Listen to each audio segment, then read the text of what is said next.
ላይ ያ ነገር ባይፈጠር ነው እናንተ ብዙ ስቴፖች እንሄድ ነበር ብንደማመጥ ብዙ በዛ ሰዓት ያለውን ነገር ብንረዳዳ አንዳንድ ነገሮችን አልፈን ብንተዋቸው እልህ ነው በቃ እኔ እናንተን መሀል ላይ የረበሸን ነው አይደለም።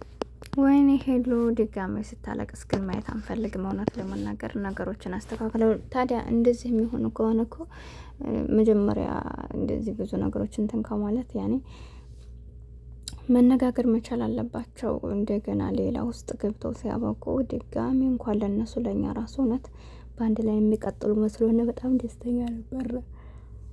አሰላሙ አለይኩም ወራህመቱላሂ ወበረካቱሁ። ድና የተከበራችሁ ቻናል ቤተሰቦች እንዴት ናችሁ? ደህና ናችሁ ወይ? እኔ ያለሁ አልሐምዱሊላህ። ለቻናል አዲስ ከሆናችሁ ላይክ፣ ሼር፣ ሰብ እያደረጋችሁ አበረታቱኝ። ከጎን ሆናችሁ ለምታበረታቱኝ ደግሞ ከልብ ነው የማመሰግነው ሁላችሁንም። እና ልላችሁ ፈልገው እንግዲህ ሄሉ በድጋሚ እንባዋን እያወጣች ነው። ይህን አንጠብቅም ከነሱ በጥሩ ሁኔታ እንደሚመጡ ነበር እንጂ ማለት ነውና ስለዚህ አሁን ላይ እነሱ ቢያንስ እንግዲህ ጥሩ ደስታዎችን ሲያሳልፉ ከርመዋል። እንደተለያዩ በዛ ቢቀሩ ይሻላል። አንድ ሰው ደግሞ ለማይገናኘው ነገር መነካካት ነው። ገብቷቸዋል አይደል? አሁን ከትናንቱ ስብራት ነው የሚገጥማቸው። አሁን ላይ በዚህ ሁኔታ ቢለያዩ በጣም ነው የሚያስጠላው። አንደኛ ድጋሜ ተላምደዋል። ተስፋ አድርጋለች፣ ተስፋ አድርጓል። ገባቸው። የናቴ ስጋት በእርግጥ ይገባኛል። እሱ እንዲያለው ከሆነ እንደው ስጋቱ ማንኛችንም ይገባናል። ገባቸው አይደል? አሁንም ድጋሜ ተመልሶ የሚሄድ ከሆነ እሷ ኢትዮጵያ ስትኖር ልክ እንደ ትናንት ነው እንዳላት እንግዲህ ሰምታችሁታል። ሄሉ ያለችው ይሄ ነገር እንዲፈጠር ያደረገው እርቀት አንተ እና እኔ ስለተለያየን እርቀት ስላለና ነው ብላለች። እሱ ደግሞ የኛ መለያየት ሳይሆን ያንቺ ችኮላ ነው ብሏታል። አዎ ሄሉ ትቸኩላለች በነገራችን ላይ እና ለደስታም ይሁን ለማድረግም ይሁን ለመጠየቅም ይሁን ነገሮችን ለማድረግ በእርጋታ መሆን አለበት። ገብቷቸዋል። እንዳለው አሁን 7 ወር ነው የጠፋው ብሏል። ባለፈው ትንሽ ተረጋግታ ቢሆን የሁሉ ነገር አይፈጠርም ነበር። ያለፈው ካለፈው የሰው ልጅ መማር አለበት። አሁንም እንደ ራሴ ማለት ነው ያ ስጋት ሰጥቶት ነው እንግዲህ ወንድ ላይ ባውጥቶ እያለቀሰ እያያቸው ስለሆነ ሲቀጥል ደግሞ ፈሪ አድርገሽኛ ብሏል። የሰው ልጅ ሲወዳው እንደዛ ነው። ገባችሁ? ከትናንቱ ልቅ ነው ድጋሜ መሰበርን ማንኛችንም እንፈራለንና በሷም ሆነን ስናስብ ልክ ነው። እኛ ኮመንተሮች የእነሱን ደስታ እንፈልጋለን፣ ግን ደግሞ እኛን መሆን አችልም። ሄሉ እናቴም ደግሞ እኛ መሆን አይችልም። የኛ የተለያየ የብዙዎቻችን አመለካከት መሻላ አሁን ብዙ ሰው አብሮነታቸውን የምንፈልግን ግን እኛ የእነሱን አብሮነት እንደምንፈልገው ሁሉ እነሱ መፈለግ ብቻ ሳይሆን ትኩረት ያስፈልጋቸዋል። ገባቸው አይደል? ፍላጎትና ትኩረት የተለያየ ነው።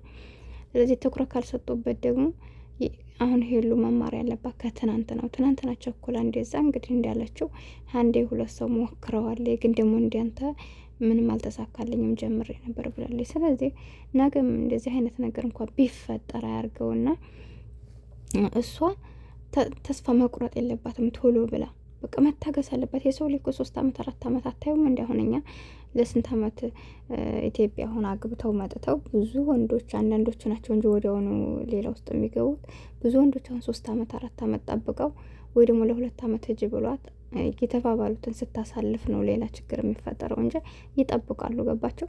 ስለዚህ አንድ ሰው ቢጠፋም ግዴታ መታገስ አለብን። ገባቸው? ከኛ ፍቅር በላይ እኮ እሱ ምን ሆኖ ነው ብለን ራሱ እኮ ልንጨነቅ ይገባል። አያያቸው አይደለ? እና ሩጣንኛ ሌላ ሪሌሽንሽፕ የምንገባ ከሆነ ይሄ ችኩልነት ነው። እና ትናንትና አጥፈት አልፋለች። አሁን ደግሞ እንዳልኳቸው እሱ የእውነት ያንን የትናንትናውን ትቶ እሷ ጋር ደስተኛ ሲሆን ከርሟል። ስለዚህ አሁን ላይ ያንን የእውነት የትናንትና እንደ ትናንትና አይነት ነገር እንኳን ቢፈጠር ታግሳ የምትቆይ ከሆነ ቃል ገብታለት መለያየት የለባቸውም። አብረው ይቀጥሉ ብዬ ነው እኔ የምናገረው ማለት ነው። እሱም ቢሆን ደግሞ ባገኘው አጋጣሚ ምንም አይነት ችግር እንትን ቢልበት ባገኘው አጋጣሚ እሷን ያለበትን ሁኔታ ማሳወቅ አለበት። ትዳር ሲባል ደግሞ ግልጽነት ያስፈልገዋል። እያንዳንዱን ነገር አብራችሁ ስትሆኑ ችግር የለውም፣ ግን እሳ ተራርቃችሁ ስኖሩ በስልክ እንጂ በምንም አይነት ነገር ስለማንተያይ ግዴታ ያለንበትን ሁኔታ ልንናገር ይገባል። እኛም ማንናገር ከሆነ እነሱ ፈጣሪ አይደሉም፣ ሊያዩን አይችሉም። ገባችሁ አይደለም? እና ከዛ አንጻር በግልጽ እየተነጋገሩ ካሁን በኋላ ኢንሻአላህ እንደዚህ አይነትም ነገር አይገጥመውም። ናቴም አገሩንም ስለለመደው አይፈጠርም። ግን ደግሞ ሰው ነውና የሚፈጠረው አይታወቅም። ነገጧት እንደዛ አጋጣሚ እንኳን ቢመጣ እሷ ቸኩላ ሌላ ውስጥ መግባት ሌላ ሰው መያዝ የለባትም። በቃ ቃል እኮ ነው። ቃል እኮ ከባድ ነው። ዝም ብላችሁ ስትፈልጉ የምታፈርሱት ስትፈልጉ የምትመጡበት አይደለም አይደለ? እውነት ብዙዎቻችን አንተገብረውም፣ ቃልን እናወጣዋል እንጂ አንተገብርም፣ ከኔ ጀምሮ። ግን ደግሞ ወላሂ የሰው ልብ መስበር በጣም ከባድ ነው፣ ከምንም በላይ ማለት ነው። እነዚያ ሰው ይቅር እስካላሉን ድረስ አንድን ሰው በድላችሁት ያነ ሰው ይቅር እስካላላችሁ ድረስ አላህ ራሱ በእናንተና በዛ ሰው መካከል አይገባም። ራሳችሁና ራሳችሁ ናቸው። እና ዙልም በጣም ከባድ ነው።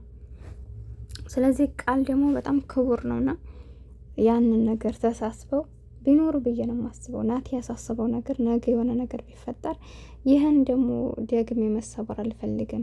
ከዛ ከነበርኩበት ትንሽ ያገገምኩበትን ሁኔታ አውቃለሁ። ሌላ ሰው መልመድ አልቻልኩም። ሌላ ህይወት ለመጀመር በጣም ፈሪ አድርገሽኛል ብሏታል። ሄሉሻም እንግዲህ እንዳልኳችሁ ከትናንት ነው አስበው በቆም ብለው ወስነው መለየት የለባቸውም ብዬ ነው የማስበው። እንደኔ ግን ደግሞ መነጋገራቸው ቢችሉ መጀመሪያ ይሄን ሁሉ ጊዜ ከማሳለፋቸው በፊት እንደመጣ የዛኔ ፌንት በልታለች አንድ ቀን፣ እንደ ሁለተኛው ቀን ሶስተኛው ቀን ላይ መነጋገር ነበረባቸው። በዛ ሁኔታኛ ራሱ እንዴት ልቀጥሉ ነው ምንና ምናቸው ስንላቸው የኛ ጉዳይ እንዴት ነው ብለው ሳይላመዱ በደንብ መመካከር ነበረባቸው። ያንን ነገር የእውነት ይቅርታ አድርገው የሚቀጥሉ ከሆነ አብሮ ቢላመዱ ችግር የለም። ግን ላይ ቀጥሉ ነገር ድጋሜ መሰባበር ነው በዚህ ሁኔታ ትቷት ከሄደ ማለት ነውና እናንተስ ምን ትላላችሁ?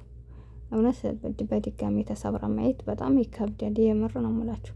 ምናልባት ከአሁን በኋላ እሱ ጋር ከተለየ ሌላ ሰው ራሱ ጋር ትቀርባለች ብዬ አላስብም። በጣም የሚደብረው እንዳልኳችሁ ይደብራል። እና እንደዛ ስለሆነ ስለዚህ እናንተም ጥሩ ጥሩ መልእክት አስቀምጡላችሁ በእናንተ ህይወት ቢሆን ማለት ነው። ስህተት ካለብኝ አረሙኝ። ወዳችኋለሁ። አሰላሙ አለይኩም።